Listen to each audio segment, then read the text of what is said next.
body? Yes, Doctor. And the police are particularly anxious that the cause of death be determined at the earliest possible moment. It's a pity. She was a very beautiful woman. One hates to perform an autopsy on a beautiful woman. But you've no other choice, Doctor. Most unusual. There are no marks of violence on the body. What do they suspect? Poison? Have they any idea? My understanding is, Doctor, that the authorities are entirely at sea as to how she was killed. They know why, but, and they also have the fellow who killed her, but... Yes, that doesn't matter. That's none of our business. Our business is to find out what killed her. And yet, one often wonders, what could have caused the last thought that was cut off by death? If it were spoken now, what would it be? Yes, you're here. You found me at last. But you know what you killed me. I warn you. Don't come another step. No, don't, please. Don't. No, I told you I didn't want the bandage. Why, Laura? Why are you so opposed to the bandage? Does it remind you of something, perhaps? What do you mean? Oh, nothing, Laura, nothing. Now, won't you lie down again and let me complete the examination? You're a sick girl, you know, in a highly nervous condition. I want to know what you meant by saying the bandage reminded me of something. If you don't know, how should I? You don't fool me for a minute, Doctor. I know how you feel about me. Do you, Laura? Then I wish you'd tell me, for I don't know. I don't know how I feel about you at all. You're clever, Doctor. But I'm wise to you and that fool of a son of yours. How long have you been married to Ward now? Too long. And why don't you give him his divorce? He's asked you often enough. I'll give him a divorce when I'm good and ready. I see. I'm not afraid of anything he can do, or you, or anyone else. What's that? Your heart's beating like a trip hammer. I must warn you that this high state of nervous tension... What's that noise?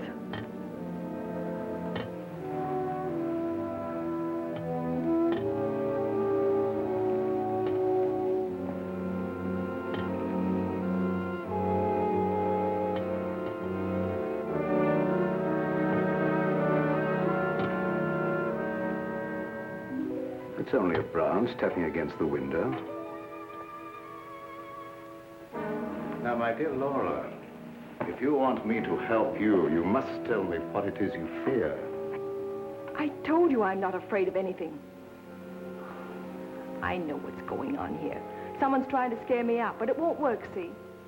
Here I am, and here I'll stay until I rot. I'm afraid there's more truth in that than you suspect. Laura, I must ask you not to cause Father any more trouble.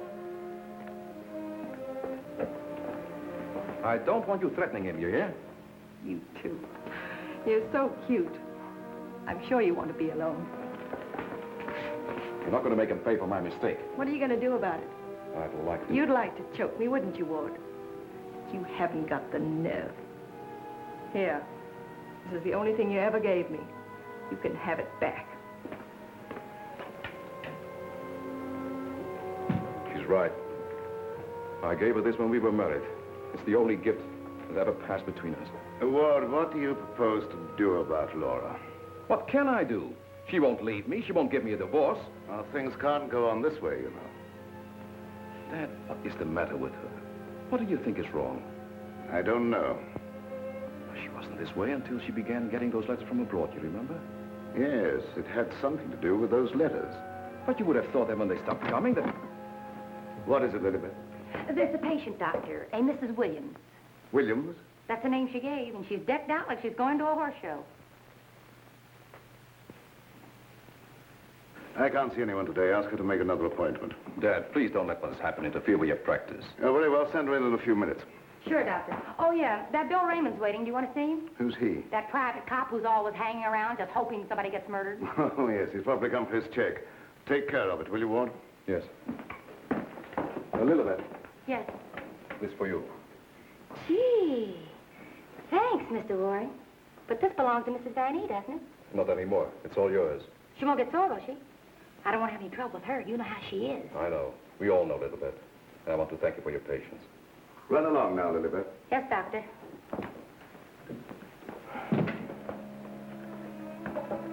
made a fatal mistake, my boy, in marrying Laura. Yes, I know. But you don't suppose I'm going to stand for it forever, do you? No, I don't. And I don't think it will be necessary. Do you have a plan? I think it'll be better if you leave everything to me. From the day a mysterious caller came to see Dr. Van E. Oh, yes, I remember now, Mrs. Williams. I spoke to you this morning on the telephone.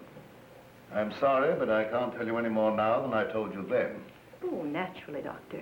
I did not mean to imply that there were any abnormal goings-on here. I assure you there is not, Mrs. Williams, nor will there be. Nevertheless, Doctor, the way you were described to me and the way your place was described to me, I am certain that I am in the right place. May I ask from whom you obtained these descriptions? From a friend, Doctor. A mutual friend. Lilybeth, the woman I love. Can't we be friends? Stop tracking your big flat feet after me wherever I go. I've got things to do. Oh, gee, it's wonderful just to see you around, busying yourself, the little housewife. I never knew the cop who didn't love to stand around and watch other people work. Mrs. Williams, it's obvious from your conversation that you've come into possession of certain facts concerning my past. I know of only one person who could have given you that information, and it was my belief, yes, even my hope, that person was dead. But let me say that even if that person were alive, I should not submit to blackmail from you or from anyone else.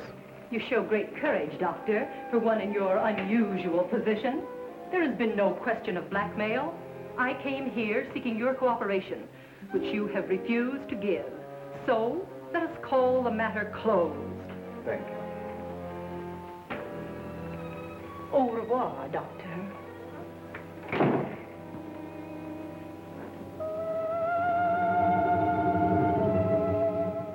Then came this sinister pair.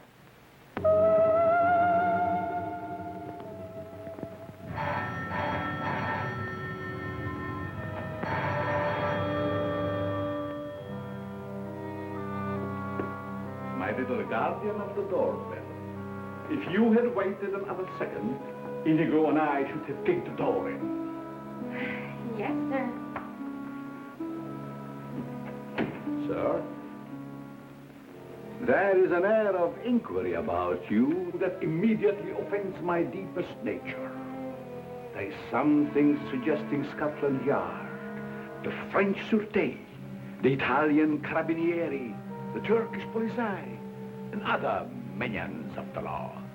Short, sir, I think you're a cop. Yeah, how'd you know? I believe I'm in the home of Dr. Joseph Van E.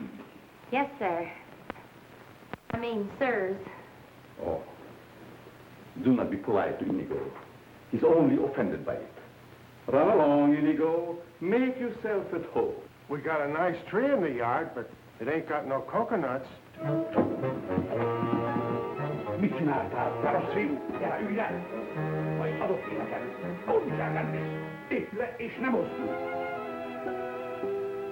My little friend Inigo is deaf and dumb. He cannot hear and he cannot speak. But he reads the lips, and I would advise you to say nothing to annoy him. For his temper is short, indeed. This, I presume, is Dr. Van E's private office. Yes, sir. But I really should announce you. My dear girl, if I allowed myself to be announced, I doubt I would be received anywhere. I'm sorry, really I am, but the doctor won't see anybody without an appointment. Appointment? I have had an appointment with him these 20 years. He will see me. Doctor, someone's coming! My dear doctor, truthfully can it be said that your house is your castle, protected by your countless slaves? So it is you, Leonard. I was warned you might appear like one of your own illusions out of nowhere. My dear Joseph, you have not changed a bit. Have you met my friend, Mr. Raymond? Raymond? Oh, Raymond. No doubt a relative of the great magician of the same name. Mr. Raymond is our private patrol officer. He keeps an eye on the premises for us. And other comings and goings. A very good idea, my dear Joseph. To have a private bodyguard at your beck and call. Well, you fellas are old friends, I can see that. Oh, yes. Old friends. Well, then maybe you'd like to be alone to talk over old times. A very good suggestion. Thank you, Mr. Raymond. I won't be far away, Doc. Well, so long, Mr. Leonide. Don't pull any more little men out of your hat. Well, Leonard, what brings you to me after all this time? The long arm of coincidence, my dear Joseph. Simply the long arm of coincidence. Aren't you glad to see me again? No, I can't say that I am. You with your foreign background and I, what have we two in common? Always truthful, Cousin Joseph. As when we were young men. You might have said no and saved your career. But you prefer to tell the truth and ruin yourself. What do you want here, Leonard? A few days' hospitality, my dear Joseph. Nothing more. Is that too much for one cousin to ask of another? Remember, we agreed not to think of each other as cousins again, Leonard. Bygones, my dear Joseph. And I'm willing to forget. And I suggest that you do the same. You've grown older, Leonard, but there may be something in what you say. I don't want to hold a grudge. But don't do anything that will make me regret my action. You have my promise. Now, if you will show me to my room. Oh, I should say, I have a traveling companion from whom I am inseparable. Who? Inigo, a dwarf, one of the little men. He became very much attached to me when he lost his master. You do not object? What good would that do? How true. Very well. You may have the room next to my daughter-in-law. I know you like that. Oh, yes. The lady, who I am told has an utmost horror of having her eyes blindfolded. A phobia of most interesting origin, I dare say. Something to think about. That night, my husband questioned Leonard about my past.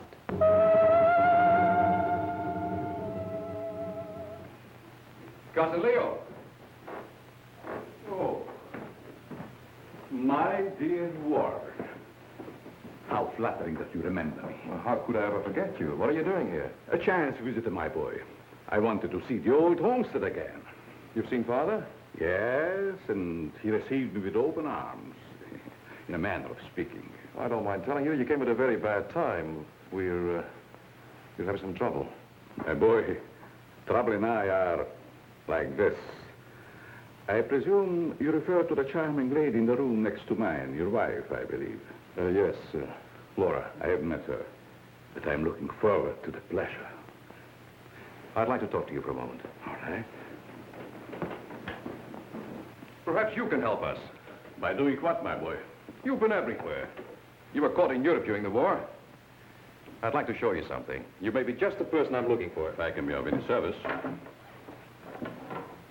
Did you ever hear of a dance team called Renee and Lorette? I don't think so, my boy. And then again... There must have been such a team. Look. Renee and Lorette. The dance of the green mask in the green room in Paris. Green room. Yes? Oh, the face of the man does seem slightly familiar. May I ask, where you got this photograph? The maid, Lilibet, found it in Laura's room and turned it over to me. Oh, then, my boy, I'm afraid I can't help you. I played the green room on several occasions, but never with these people. In fact, I don't seem to remember them at all. And I appeared in many clubs during the occupation. I'm sure the girl behind the green mask in this picture is Laura. How can you be sure? Who can ever be sure what's behind the mask? If the people in this photograph could suddenly come to life. I'd like to know who the man is. It can be anyone, my friend. Anyone. In this makeup, it might be even I. I wish you wouldn't joke about it. This is very serious. Of course. But let us say you found out who the man in the photograph is. What then? I have an idea that if the man in this picture were to show up, I'd find out I wasn't married to Laura at all.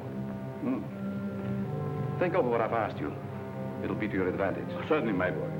I will give it every consideration. And perhaps something will occur. Who knows? Don't you want to leave the photograph with me for my further study? It might be the very incentive that my memory needs. No, thanks. I'll keep it. As you wish.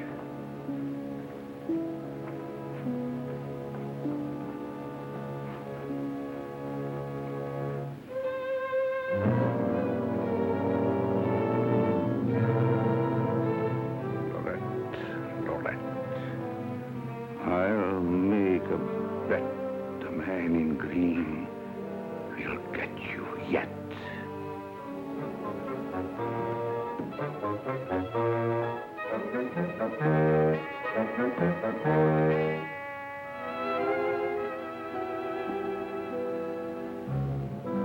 Here you go.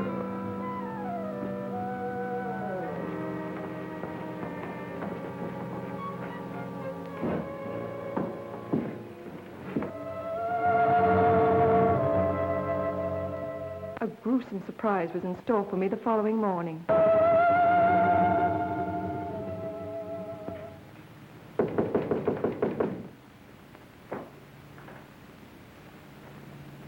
Who is it? It's me, ma'am. What do you want? The afternoon mail. You wanted to know when it arrived. Was there anything for me? Yes, ma'am. Put it under the door. I can't. It's a package.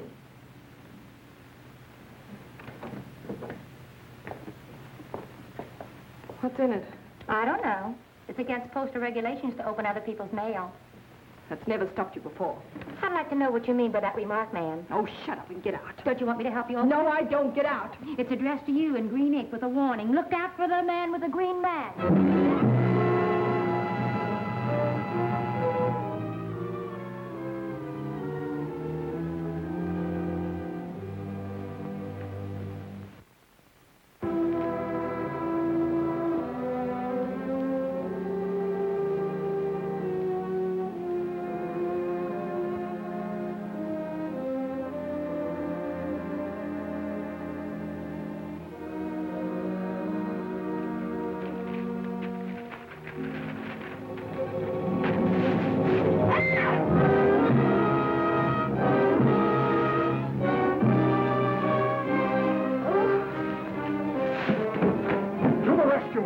Who done it? Which way did he go? Get out. Get out. I just heard you yell. I was hoping it was a murder at least. Get out. I tell you, you have no business here. Well, but you don't understand. I'm supposed to be here. That's what I'm being paid for. Paid? Yeah. You see, I'm Bill Raymond, private cop in this neck of the woods. I was hoping we'd have a little murder or something happen around here so as I could solve it and get my old job back at Sentinel Homicide. Nothing personal, of course.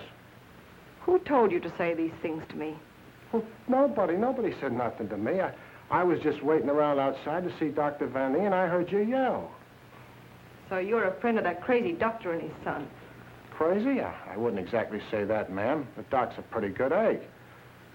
You wouldn't want anyone to say you was crazy, even if you... You can go back and tell them I'm not afraid of being murdered by you or them or anyone else. No, I don't guess you are, ma'am. Still and all, if you was to get murdered and I was to find out who done it, it'd be kind of a break for me. That don't be the kosher. I wouldn't say that to you, lady, even if I knew what it meant. Now will you get out? All right. I can take a hint. I to the bedroom companion you've got there. Get out. I'll go, but don't think I'll come running next time you yell. I'll know it's a fake.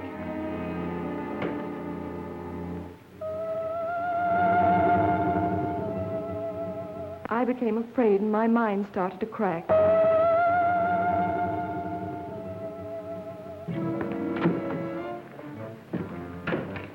Lilybeth, my melancholy baby, where are you? Where'd you get that box?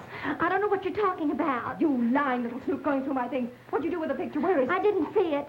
That's the last time you put your hands on me. I'll give you one more chance, and then I told you I don't know what a picture is, and I don't know what you're talking about. It's been you all the time going through my things, opening my mail, rapping on my door at night. Now you're blaming me. I've never touched anything of yours. You've got my robe on now. Where'd you get that? I was just trying it on. Mr. Ward gave it to me. He said you didn't want it anymore. I'll tell you when there's something I don't want. Oh, shut up. It's only a dummy. A dummy?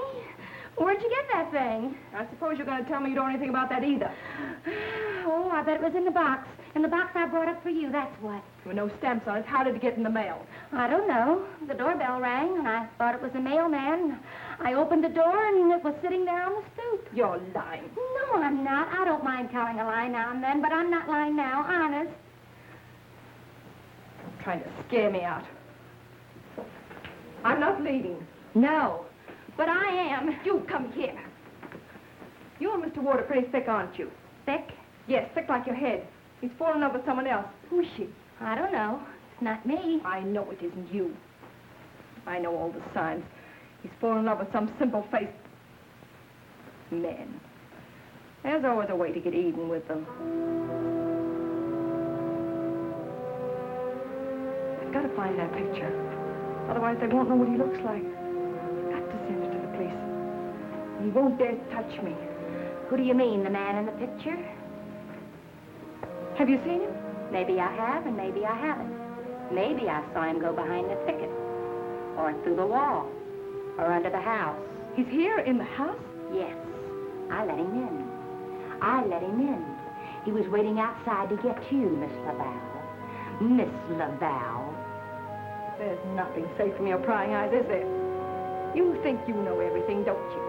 I know why you're afraid, and I know what you've done. No, I'm not so thick. I'm not as thick as you think I am, Miss Laval. That head's supposed to be you, kind of a calling card. I'll remind you that... Why, you...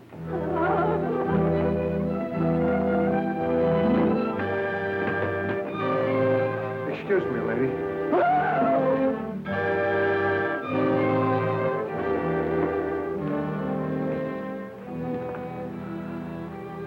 Oh, I'm afraid. I'm afraid. Where are you hiding?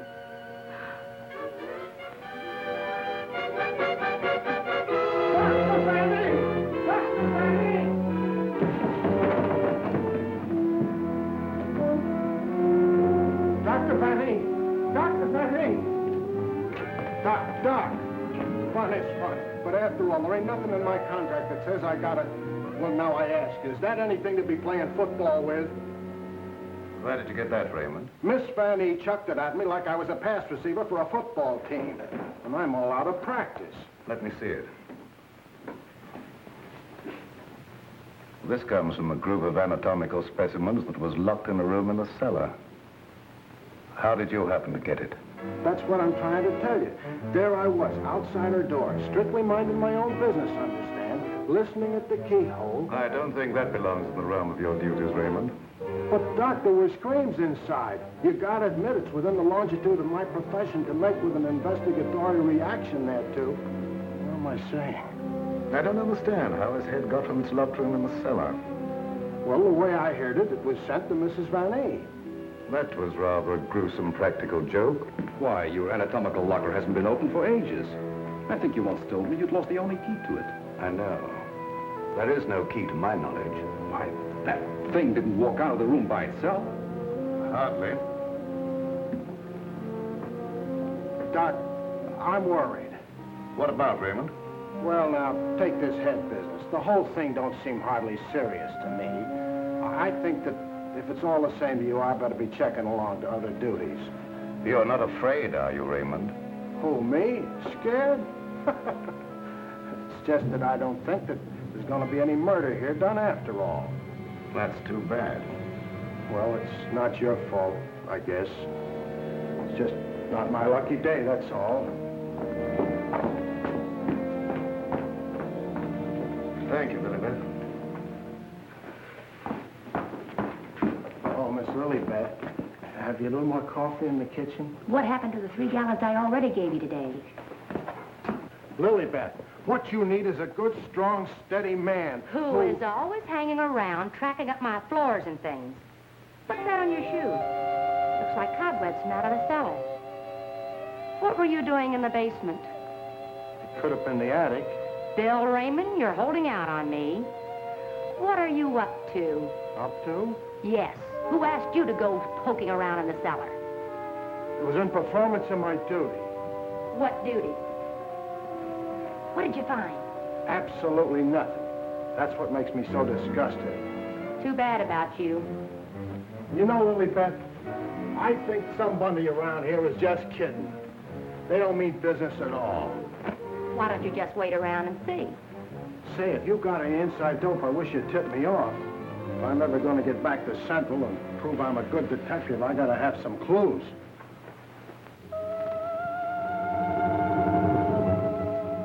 Yes, I was scared. Scared of my life.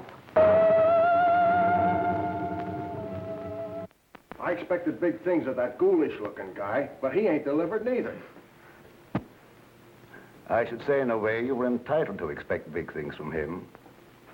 Leo was once confined in this house when it was an institution for the insane.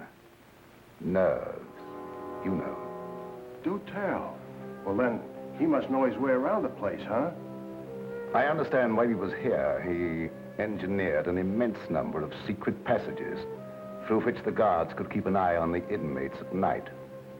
Finally, he took one of these passages into the outside world, and we heard later he'd been seen in Europe. Ah, Europe. That's where history's being made today. Gee, I'd love to travel and... Well, perhaps you'll have an opportunity someday. Not if something don't happen around here pretty soon to make me famous. That Lilibet. I've been trying to get a cup of coffee off of her all day. She don't care what happens to my metabolism. Metabolism. That's a good word. I wonder what it means.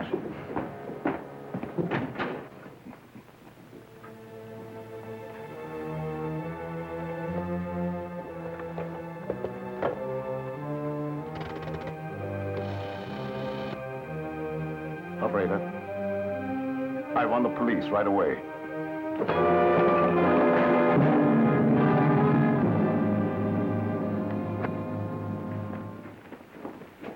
Stop crowding me.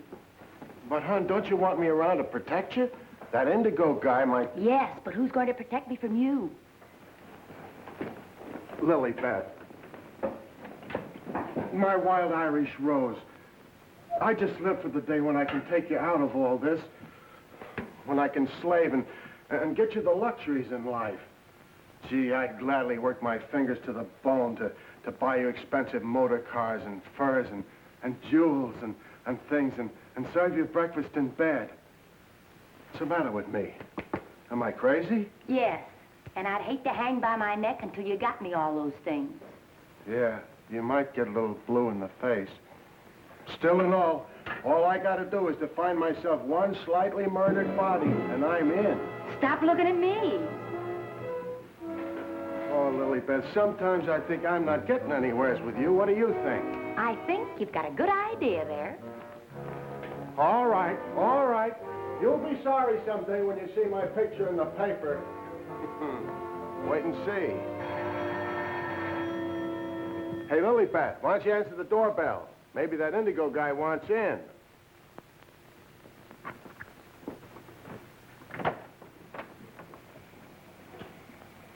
The doctor ain't home. You'll have to call some other time.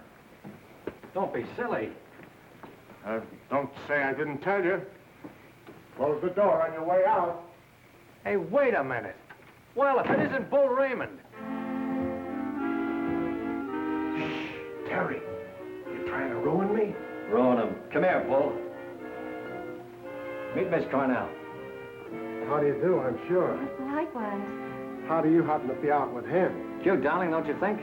Flat at both ends, head and feet. You've heard me speak of him. Bull Raymond. Bill Raymond, if you please. Mr. Terry Lee, you so-called reporter. How do you happen to be out with a dish like this? Jane Cornell. Good for dull days in a man's life. Mr. Raymond. Oh, yeah, I remember. Terry told me about the time you shot up the dressmaker's dummy. Huh? Yeah, he said you closed in on what you thought was a murderer, but it turned out to be the dressmaker's dummy, and you shot it full of holes so the real murderer got away. My pal. So this is where you've been hiding after they kicked you out for that fiasco, huh? Bill, I mean? What are you doing here? Can't a man rehabilitate himself in peace? Here I come, looking for an honest crime around here so I can solve it and get myself back to Central. And you come along and... Where's the body, Bill? There ain't no body. That's the trouble. No, let's keep it friendly. Friendly? What do you mean?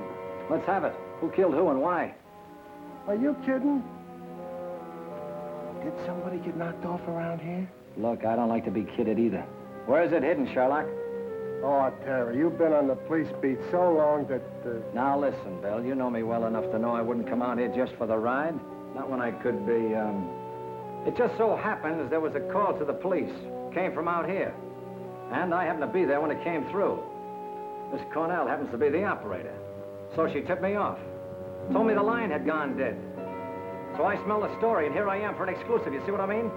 What's in that? Well, that's the doctor's consulting room, but there ain't nobody in there. I've been standing here for quite a spell. Open it up. Let's take a look.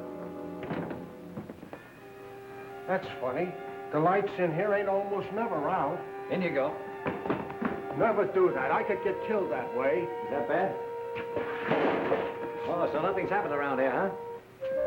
It's busted.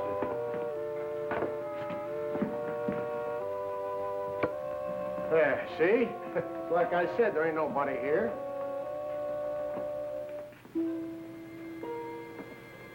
Hey, cut it out, will you? You're making me dizzy. Well, sure, somebody stumbled over it and pulled it out of the wall. Could happen anywhere.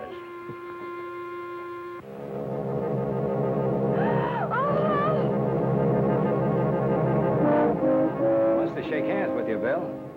Step right up. Not me. You seen it first.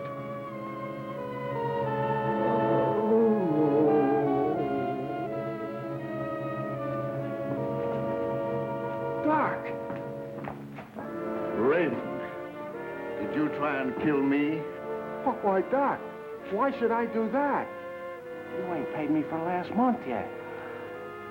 How long you been here? Now, let me see. I was going to make a telephone call when...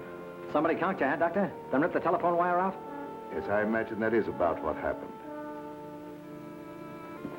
Who are these people? Well, they're all right, Doc. This is Terry Lee and Miss Cornell from the Times. We don't want any reporters here. Nothing's happened. Look, Doctor, nobody ever wants reporters, but then something happens, and there they are. But nothing has happened. I fell and hurt my head. Oh, I see. Then you got up again, put yourself on the table, and got all nice and pretty in that shroud there. You won't get any story here. And now, if you'll excuse me, I have some work to do. Doctor, do you mind if we stick around for a while, seeing that nothing's happened? Well, why not? Very well, you may stay for a while, but I warn you, if you make yourselves objectionable in any way, I'll have Raymond throw you out. Well, come on. You heard what the doctor said. He's busy. Get out of the office.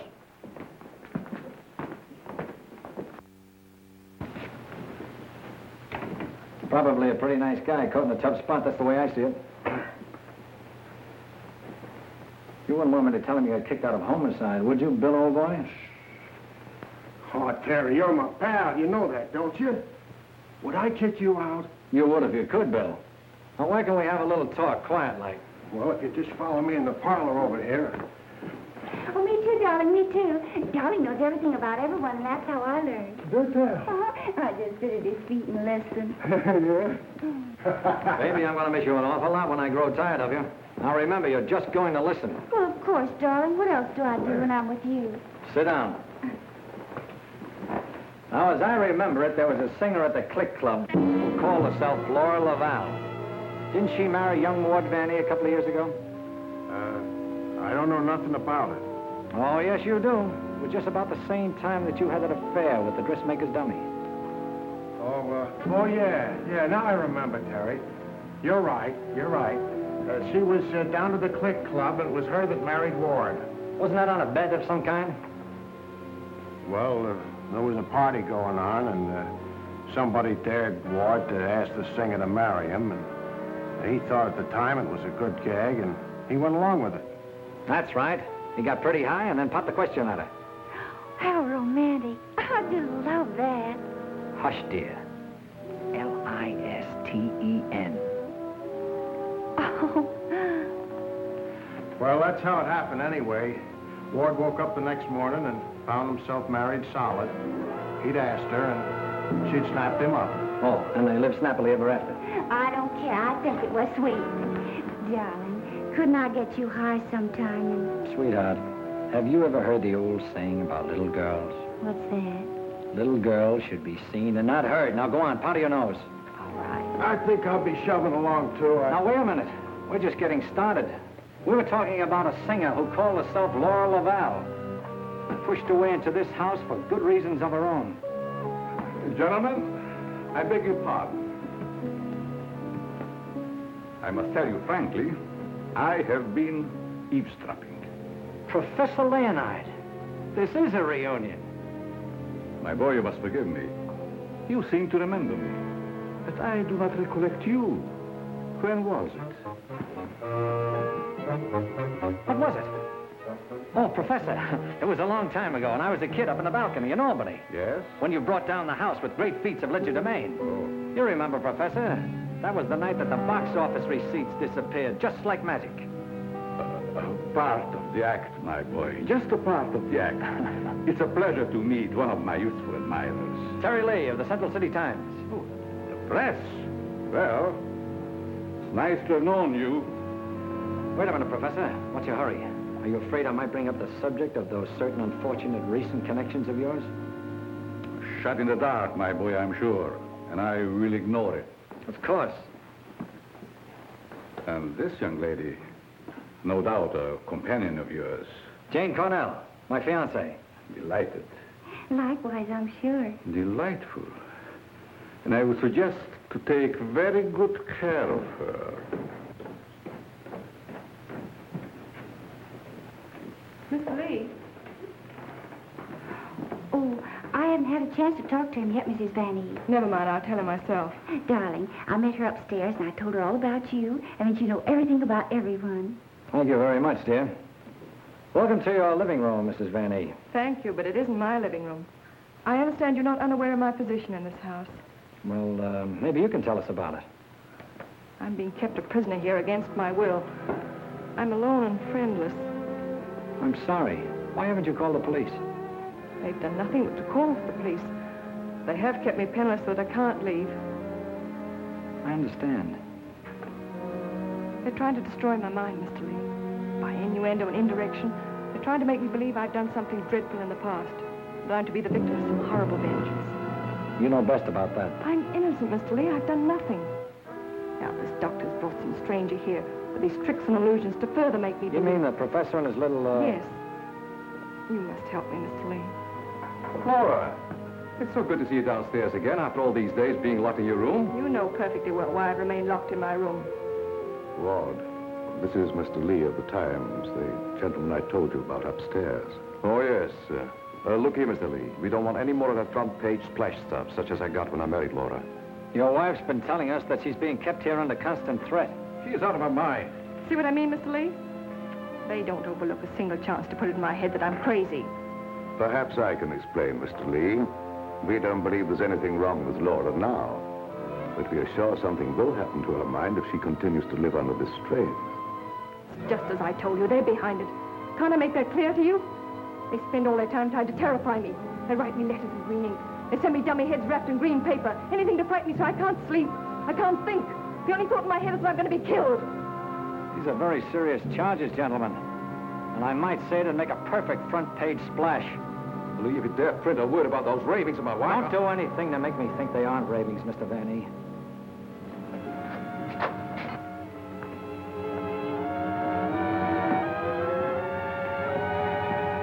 He said to put the blindfold on, and you will know the truth. No!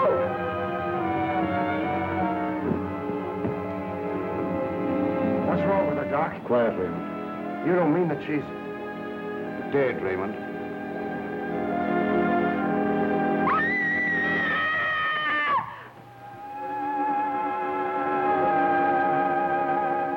Then I knew that he was here.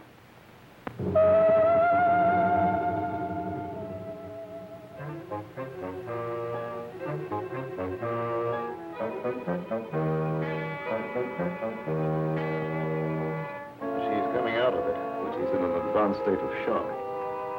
May be necessary to administer a sedative. That's intended to shut her up.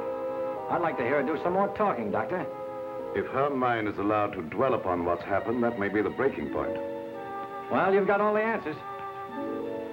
Look here, Lee, I don't like your tone. If you have any insinuations to make them to me. Okay, I will. Suppose you and I talk this over downstairs. I don't recognize your right to question me. However, if it'll make you leave Father alone.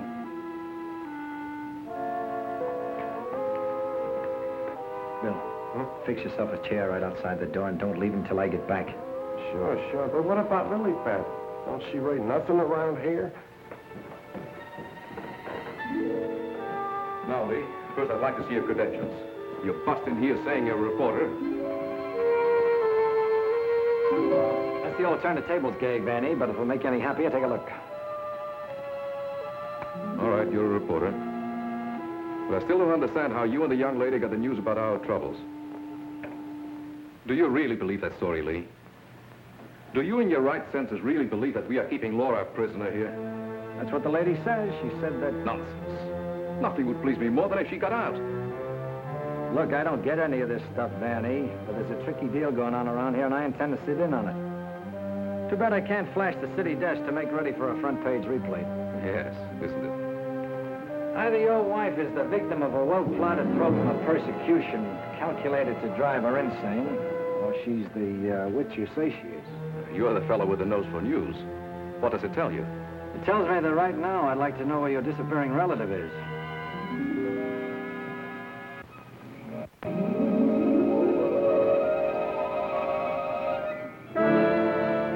Get back, you fool. What's out there? I have a right to know.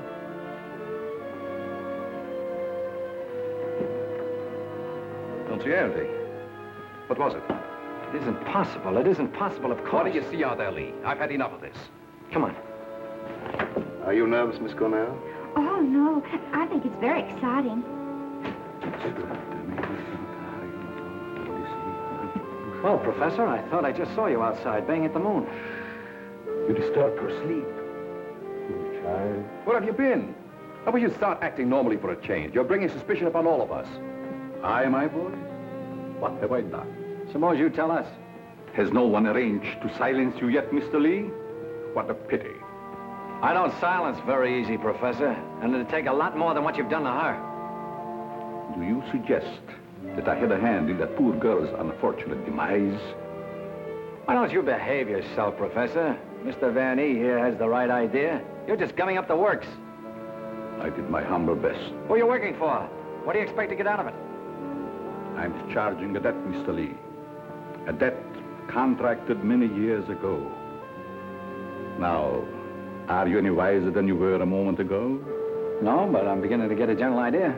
By the way, how's that little girl of yours? I hope fervently that nothing happened to her. She would look so beautiful lying here. Look, Professor, I may not have been very smart in bringing Miss Cornell here, but if I thought you had any plan to do that... Why do you persist in making me the villain, Mr. Lee?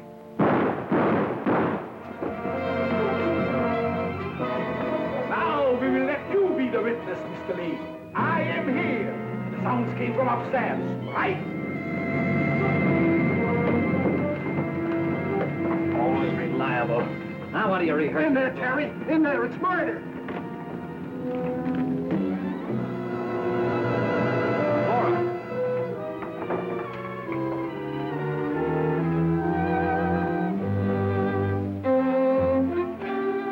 Jenny, wake up. Wake up.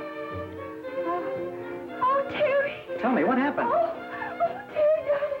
Let me think. Everything went black and... Yes? Then it started to talk. What started the talk? I don't know. That thing. Now, look, let's get back to the beginning. I left you here with Dr. Van E. Yeah, and then he gave Mrs. Vanny a shot with a long needle. Never mind that. All right. Then he said, would I sit with Mrs. Vanny? Okay. Where is she now? Who? Mrs. Van E. Where did she go? That's just what I asked you, Janie. Well, she was right here. Then Dr. Vanny went out. Then what happened? Well, then Bill Raymond came in. Oh, that's great. The two of you in the same room at the same time. How did you communicate with each other? Sign language? Oh, I don't care. All you do is make fun of me. I didn't ask to come to this, whatever it is. Oh, yes, you did, dear. Don't you remember? You said you wanted to see what the life of a reporter was like. Don't forget, Mr. Lee, one must not expect too much of certain types of mentality. Shut up, Bill Raymond. I remember you when you couldn't even make your X. Oh, I want to go home. We can't go home, darling. We've got to get a story. Why? You don't understand. Yes, I do. Why do we have to get the story? Who cares? She's got you there. All right. Now, you tell me, what happened to you? Me? Oh, well, you said to stay outside the door, and I pulled up a chair. That's right. She was inside the door, and you were outside.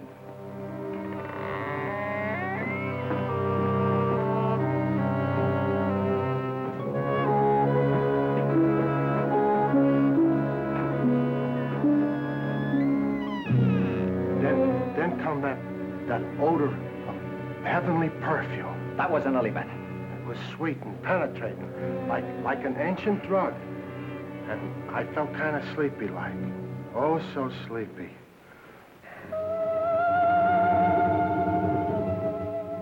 At last, he had me under his power.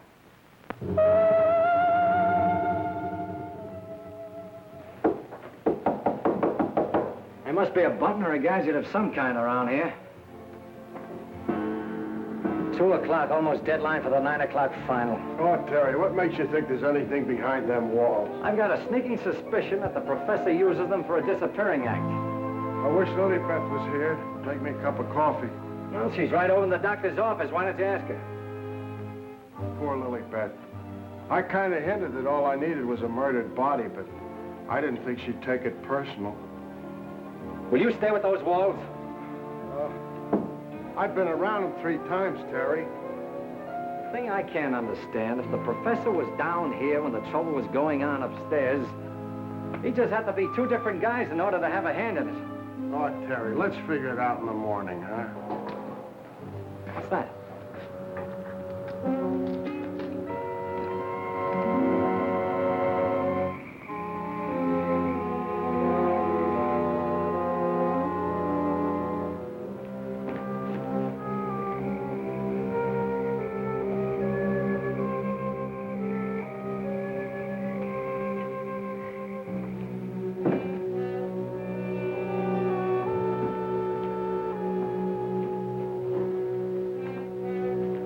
Wake up.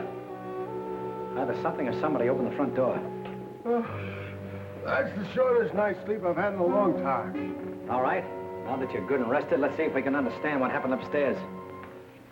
Well, do you think it had something to do with that picture, maybe, that Lily Beth found in Mrs. Van E's room? What picture? Or the one with the couple with the 2 masks, you know, like we found, like that mask. Who has the picture now? Well, young Van E, I guess. That's the point. Where has Mr. Van E been since his wife's disappearance? Well, him and his old man are sleeping. I guess they got some sense. Oh, no. I've already checked that, and they haven't slept in their beds tonight. Wake up! I refuse to answer on the grounds that my tend to incriminate or degrade me. My unconscious mind. Now, look, Bill, please stay awake for a while. Now, look, tell me, what happened when you smelled that sweet odor in the hall upstairs? No, it smelled lovely. Lovely, that's all I can remember. And Dr. Van E had already left Laura's room, is that right? Yeah, he'd gone out, and he said goodnight, and he had given her some sedative or something that he said would take care of her till morning, and then he went down the hall to his own room. And then you fell asleep? Yeah, no, I just kind of dozed off a little. Like this. Here's your coffee, sir. Terry. That's a dirty trick. Stay on the other side of that window. What for? Take a look. I'm looking. What do you see? Lily Beth! Gee, this ain't natural. Who are you talking to? The woman I loved. Poor little angel. Try and speak to me. She can't hear you.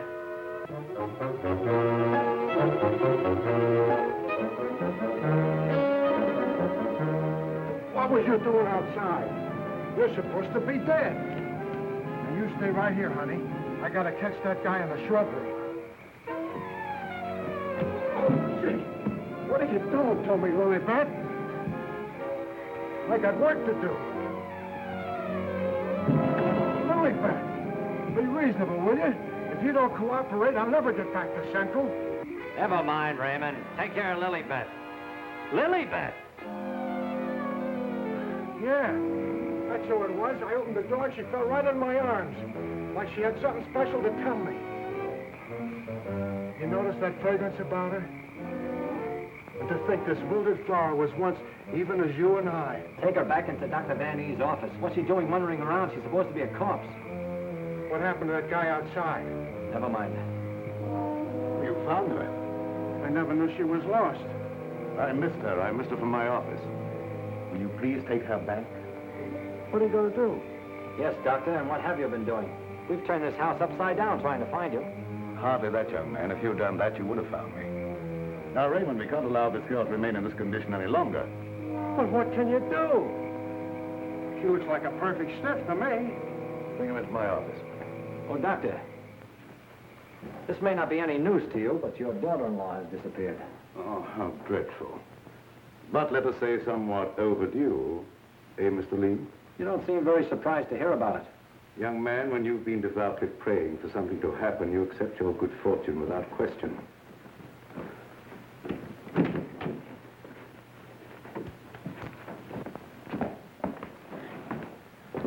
We thought that probably you might be able to throw some light on the subject. That's right, Raymond. Leave her there. There's absolutely nothing wrong with her. Huh? And you mean I've been pining away for nothing? She was put in a deep hypnotic sleep, that's all. But why? Why, Doc? Who done it? It was done so that she would obey certain orders that were transmitted to her. If that's true, then why did you declare her dead? I had my own good reasons. Would you give me one reason why you like to go around getting hit on the head? That must become a little monotonous. Mr. Lee, are you sure that you saw what you thought you saw? Well, I'm not blind. I might be getting a little dizzy in this madhouse.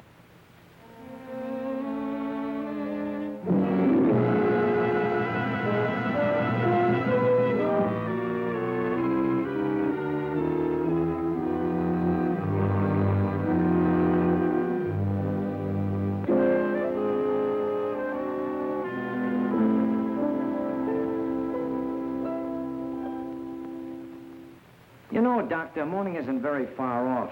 And when the police get here, you've got an awful lot of explaining to do. You're in this up to your neck. By morning, let us hope no explanations will be necessary. Everything will have explained itself. Poor little sleeping beauty. Do you suppose someone thought she looked weak-minded and picked her out to carry out his commands?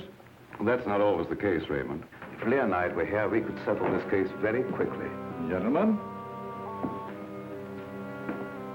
it is my peculiar misfortune to always be in a position where I may eavesdrop. How can I be of service, Cousin Joseph? Oh, Professor. Ask me no questions, my friend, and I will tell you no lies. Leonard, you could undo certain mischief that has been done this girl. I know you can help if you will. I could, my dear Joseph. But I will not bring down the wrath of the unknown madman who is loose about these premises. It is a matter of self-preservation. I had nothing to do with hypnotizing this girl. I have an idea that she may have already carried out the unknown's orders and that he no longer needs her. Nevertheless, my dear Joseph, you must excuse me. Just a minute, Professor. I wonder what would happen, Professor, if in connection with your sudden reappearance here, somebody dug up the old story of why you swindled Dr. Van E and then ran off and let him take the rap. I will not be blackmailed, Mr. Lee. And I observe again that you're a young man who knows too much for his own good. And I would also like to know where you obtained all this information. You're extremely young to have your fingertips on events of 20 years ago. I have a memory like an elephant. I never forget something once I hear it. I'm a Sharpie, Professor. As every one of you will admit before morning.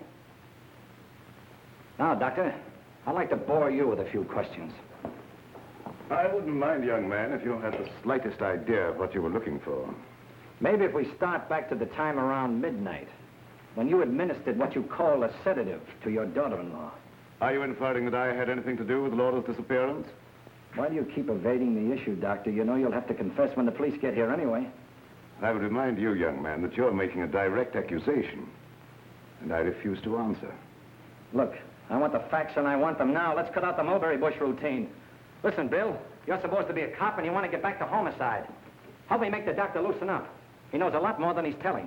Well, sure, I'll help Terry, but first let's get Lilybeth out of this. Maybe she can tell us something. Yes, Mr. Lee, it seems to me that you're not too anxious to have Lilybeth restored to consciousness.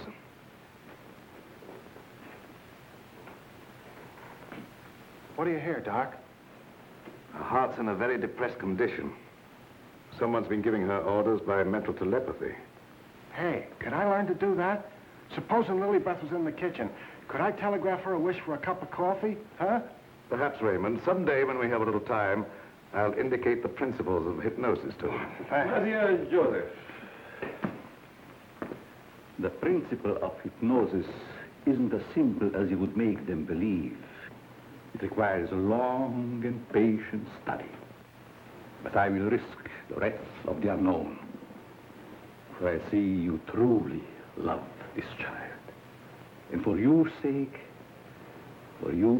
I shall use my knowledge. Oh, gee, thanks, Professor. You're solid.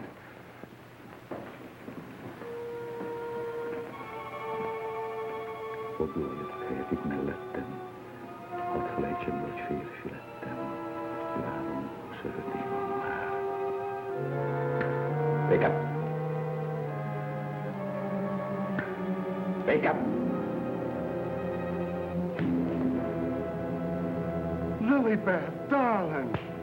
Keep your big hands to yourself. What are you slapping me for? Professor, put her back to sleep. It's better that way. What have you been doing to me? Me? What have I been doing? Yes, what have you been doing? You gotta learn me that hypnotism trick. It's my only chance. Tell me, Lilybeth, what happened? Well, I can't seem to remember it. It all seems like a dream. Did you see anyone? No. But I do remember a perfume, a sweet odor. Yes, go on. Terry, darling. Oh, Terry, darling. Yes, Jane. What is it? Is it Halloween? No, it isn't. Then why was that green face bobbing up at the window? What? Yeah, a green face just like the one I saw in Miss Van E's room. You saw a green face in Mrs. Van E's room? Yes, darling, that's what she was shooting at. I mentioned it to you, but you're so scatterbrained. Yes, dear, I'm scatterbrained. Does your mind feel rested now and everything after your nap? Mm-hmm. That's a good girl. Now, come on, tell me, what happened? Oh, don't yell at me. I can tell you just how it happened. We were alone in the room, and Laura was going to sleep. And then she said, oh, take away the bandage. And I said, what bandage? And then she said, oh, don't shoot me. I didn't mean to do it. And then, the room got awfully black. I think somebody must have turned off the lights. Just like that. Go ahead, you're doing fine. Well... Yeah, the lights had already gone out. Uh-huh. And the room got awfully dark. You've already said that. Think hard now. You saw a green mask. It came out of the wardrobe. Like a moth? Yes, darling, just like a moth. Oh, how clever of you. It was just like a great big moth, and it flew around and Please around. don't make yourself any dizzier than you are. Now tell me the rest of it. Well, I just don't see how you could remember that it was like a great big moth. Did you see it? Was you there hiding in the wardrobe, maybe? No, I wasn't in the wardrobe. Now, look, Jane, please, be yourself. No, I mean, don't be yourself. Just relax. Relax. Mr. Lee, just a moment. Where were you? Were you upstairs? No, I was down here talking with your son. And by the way, where is he? Here I am, Mr. Lee. What can I do for you? Will you stop it? Yes, I was listening outside the door. You haven't answered my father's question yet. Oh, come on, take it easy, take it easy. Maybe you can tell us where you've been, Mr. Vanny. Of course, you don't know anything about your wife's whereabouts. Oh, go on, tell him where she is. I want to go home. I'm hungry. Quiet, everybody, quiet! Laura! Don't. No, don't. Don't.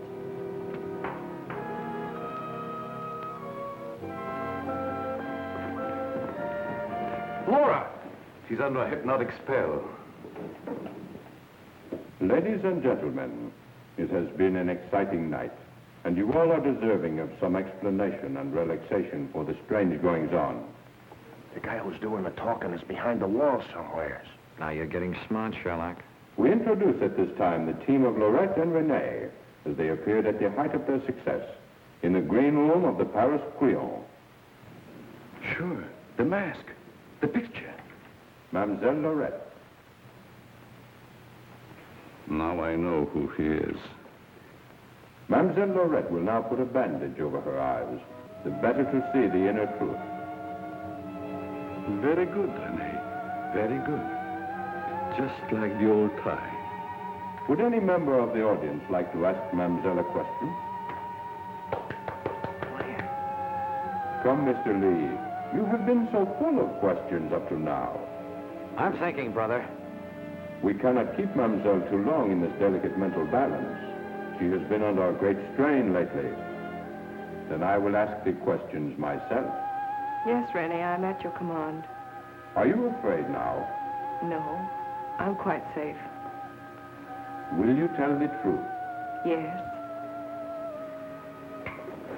They came to me and said your partner, he of the magic feats and rare impersonations, is a spy. But we can't prove it. We will give you £1,000,000 francs if you, Lorette, bring us that proof. Now we shall know. You gave them the proof they wanted? Yes. They took him away to be killed? Yes. What was he to you, this man you betrayed? This man you sold to the enemy for money? He was my husband. When they told you he was to be executed, you sent this man a gift for his last moment before the firing squad. What was it?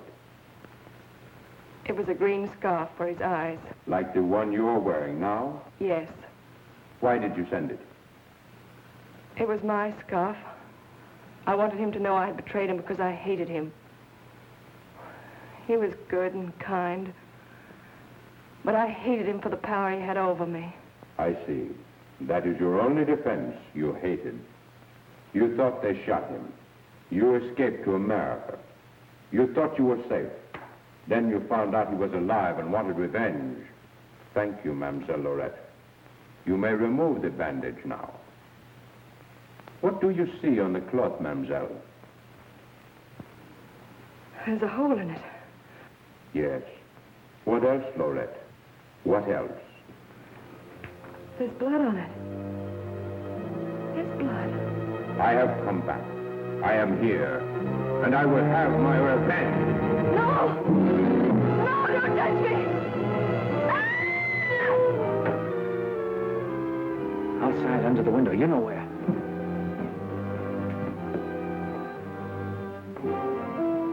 Yes, he had his revenge. She's been living in mortal terror that he'd find her.